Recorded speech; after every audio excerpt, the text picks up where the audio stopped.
Okay, good evening, everyone. It is May 13th, about 7:07 p.m., and this is a village board workshop that we are doing remotely due to the corona pandemic. We have the full board of trustees here, as well as village attorney Christine Shaw. Let's start with the Pledge of Allegiance, and I'm going to pop up the little flag. So let's say the pledge, please. I pledge allegiance to the flag of the United States of America and to the republic for which it stands, one nation, under God, liberty and justice for all. Much harder to do it when I'm not with you all. Lose the rhythm.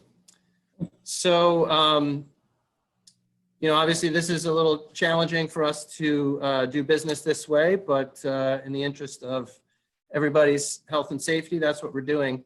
We are sort of limiting the village business for these meetings to essential things. And tonight we have a resolution that would authorize the payment of village taxes, not in one installment as per normal, but splitting that into two installments. Normally the tax bills go out June 1st and are due July 1st. So this resolution would allow taxpayers the choice, it's not required, but they would have the option to pay half July 1st and the remaining half September 1st. And as we all know, also the school tax bills are in October.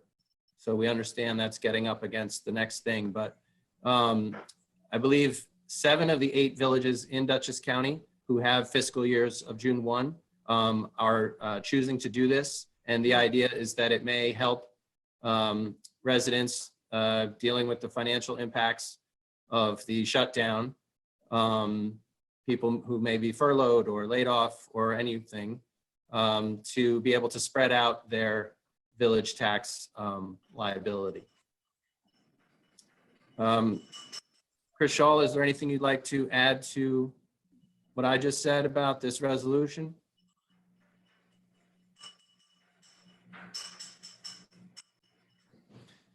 So is there we'll do a motion in a second and then we can have further discussion. So I'd like to ask for a motion to authorize the payment of village taxes in installments. So moved. All right, so that was the deputy mayor, followed by trustee Ezrati. So I'd like to give everyone an opportunity to, discuss the resolution. I'll just go first and be quick. I hope that this is helpful. I know that the village has the cash reserves that, we're not going to need all that revenue in July. We can get half in July and half later. So that's not going to interfere with our cash flow and our obligations. And I hope that it's helpful. And, this is for 1 year only, or at least this year for starters. So with that, are there any other trustees who'd like to discuss any part of this? Joel, Susan? I asked you if you thought the school budget was going to offer any of the same relief. Were you able to learn whether that was going to happen? I was not. I don't know if they're going to make any adjustments in their tax schedule. Don't know. Haven't found out. If I do,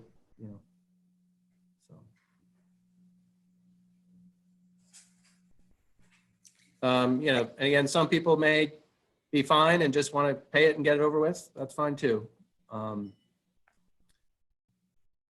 Any other trustee comments? I can't see that we're going to suffer any adverse impact by delaying the second half of the payment for some people.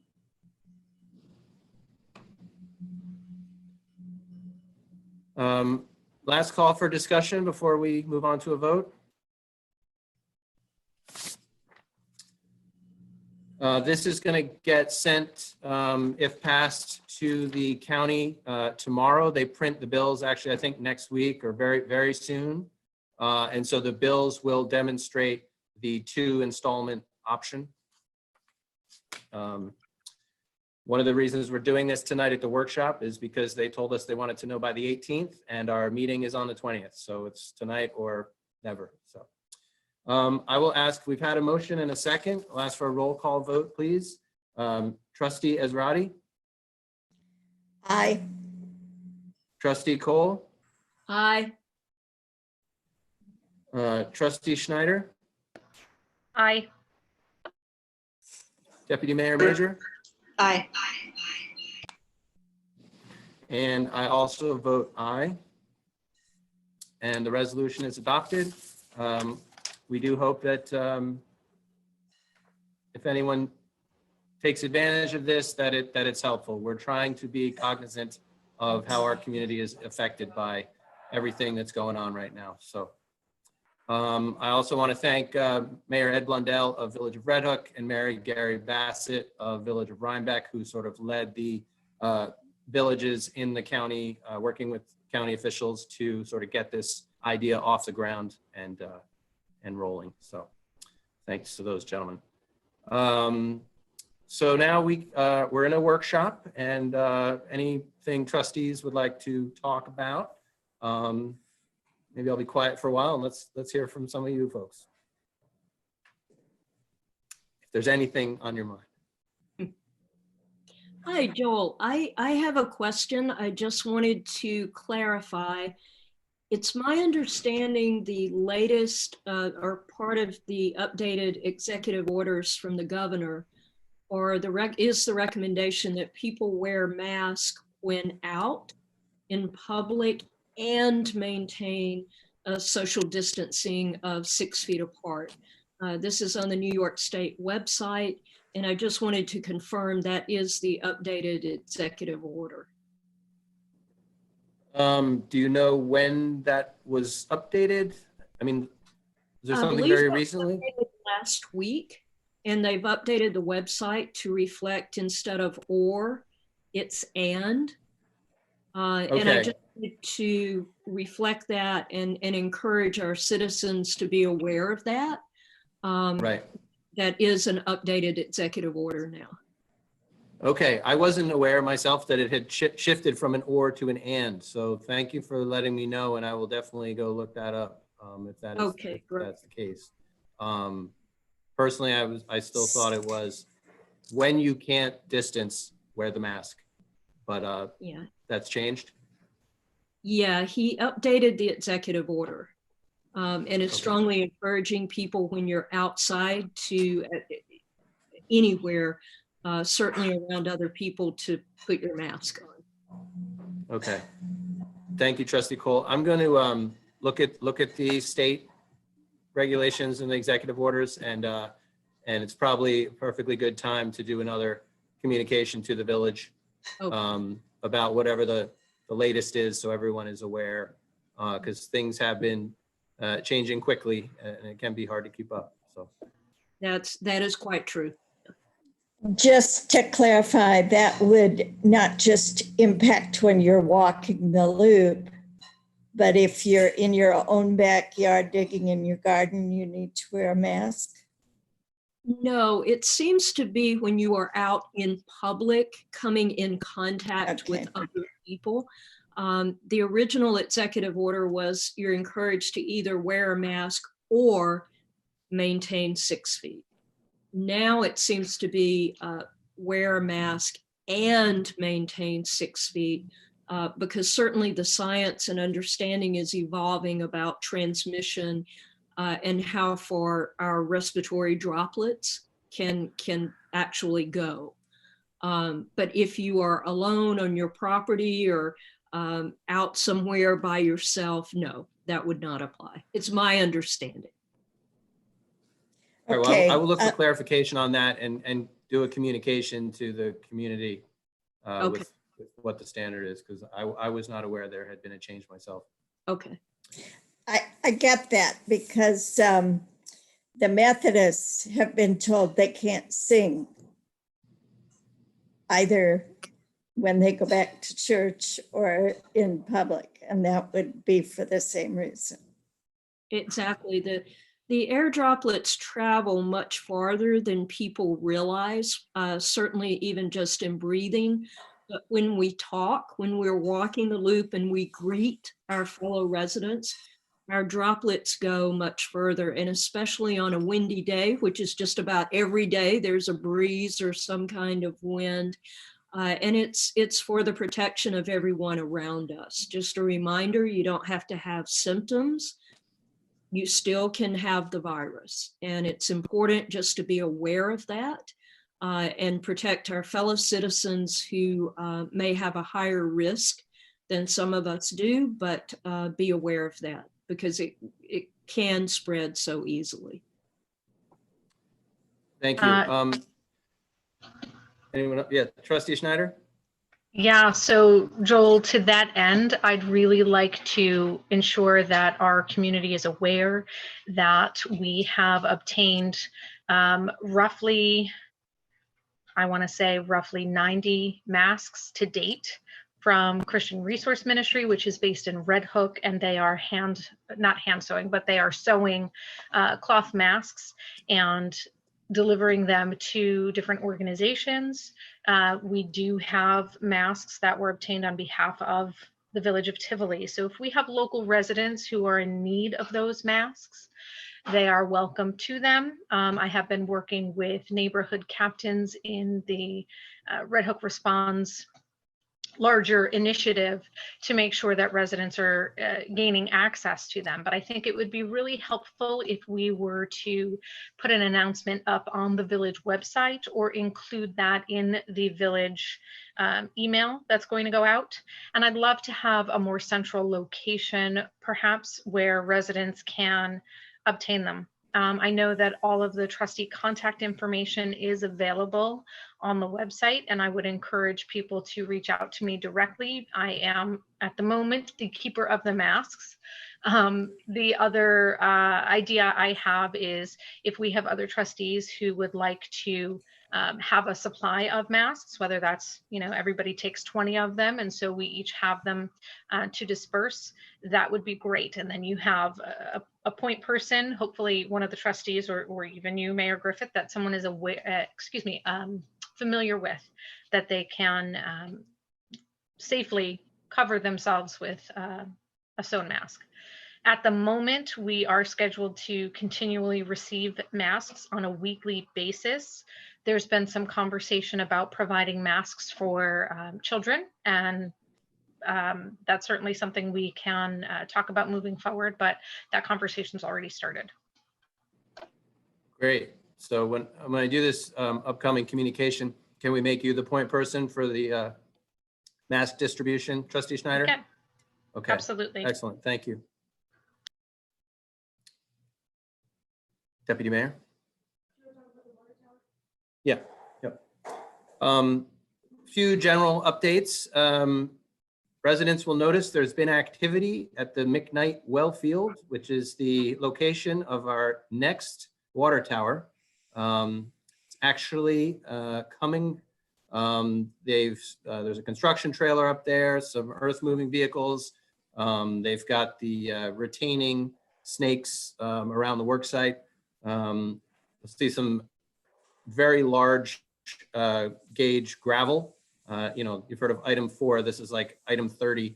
And that's actually to knock the mud off the vehicles as they come in and out onto Broadway to try and keep the clods off the county road. They've already improved the road going up to the location. What we had there would get your small pickup truck stuck, and they're bringing in a lot of big heavy stuff. So the road's been improved. We have not cut down the daffodils yet. They're still out front, but the construction is going to proceed. It sounds like the steel is supposed to come in July. The first thing is they need to do all the foundation work, which is going to involve pounding some pilings down, and so that's what they're working on. Also, we have the most beautiful shiny red Firehouse Doors on our firehouse now. The 10 months in the plywood wilderness are over, and the plywood's gone, and we have some really, really nice looking doors on the firehouse. So the rebuild is in its final weeks. They're really just buttoning up interior stuff. They have to restore the grounds, which got torn up during the roof replacement.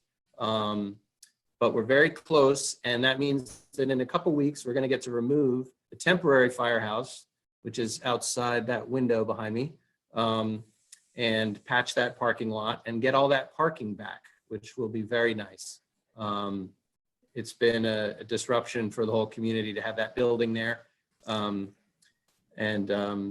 You know, the parking juggle that we had going out in front of Village Hall and the firehouse will get restored to its normal. You can park here, you can't park here. So that's another bit of progress.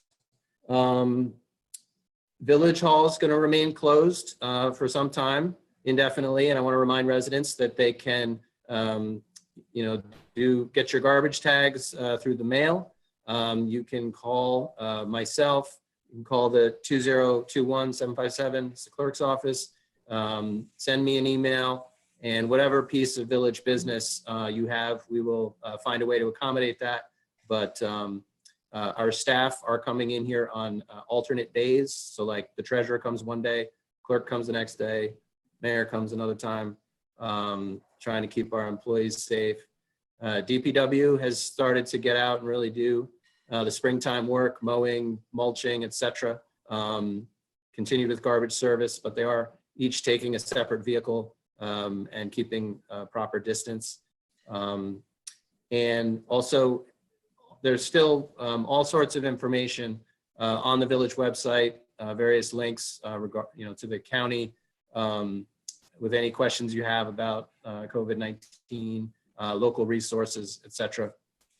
For those who haven't been following our governor and his phased reopening plan, I believe there are 8 criteria that every county needs to meet before they get to go to phase 1 of reopening. I think Dutchess County is still a couple points short. There are places upstate who've met them all. There are places south of us who are not as close as we are. But Dutchess County, you know, some people are thinking, oh, everything's opening up on Monday, the 15th. That is not true. It depends where you live, and it depends what you're doing. So, you know, the local governments are tasked with enforcing this and keeping tabs on it. So, you know, we all need to be vigilant next week.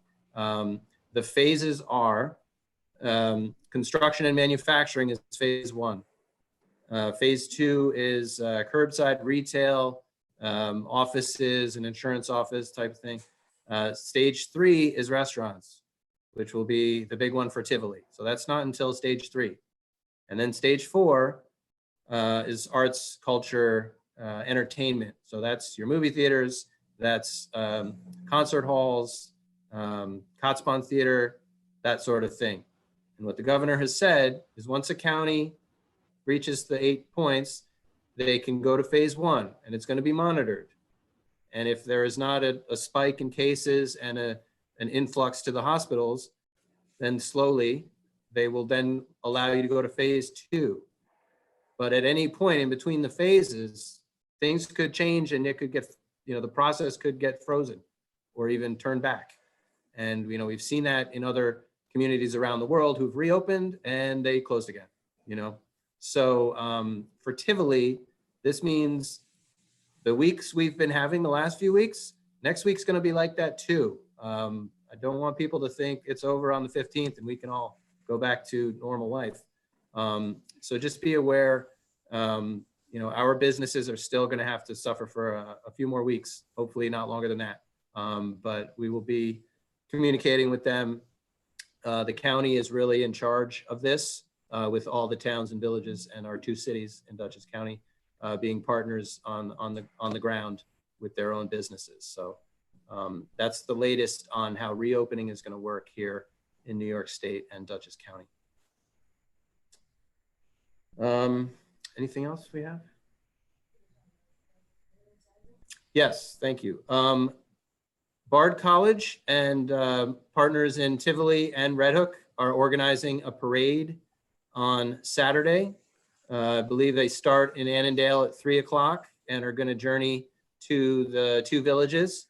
And this is in honor of the class of 2020, who have had probably a very different, if not disappointing, final semester of their college experience. So I hope that everyone will look for the parade on Saturday afternoon. It's supposed to be a beautiful day, and keep your distance and wear your masks, but let's come out and celebrate these young people on their achievement and show them how we appreciate it, that they've been a part of our community for these 4 years, and wish them well as they celebrate as best they can. So look for that parade Saturday afternoon. Is this a vehicular parade? It is a vehicular parade. Thank you for that clarification. Yes. So the seniors, and I think they'll have some Red Hook PD and Tivoli Fire and maybe Red Hook Fire vehicles. Yes, vehicular. Very good point, Susan. Okay. And Joel, where does this start? I think it's supposed to start in Annandale. I don't know the route or whether they're coming to Tivoli first or to Red Hook first. Okay. So Emily, did you have a clarification? Okay, I've heard both, so we'll see. Yeah. Any other business? We have another meeting, this was just the workshop, monthly workshop. Our full meeting will be next Wednesday, the 20th of May. We'll be paying the bills and giving our committee reports, and who knows what else we will have pulled together on our agenda by next week, but it will also be remote like this. It will also be live streamed on YouTube. And so again, I want to thank Panda TV and Danielle Maloney for helping Tivoli function in these technically demanding times. They're a tremendous local resource, and it's been really great to partner with Panda and with Danielle. So thank you. I know you're watching. So. Anything else from the board before we adjourn? All right, do we have a motion to adjourn? So moved. That's Cole. Is there a second? Second. Sure. Okay, that was Emily Major. All in favor? Aye. Aye. Okay. Good night, everyone. Thank you. Thank you. Thank you.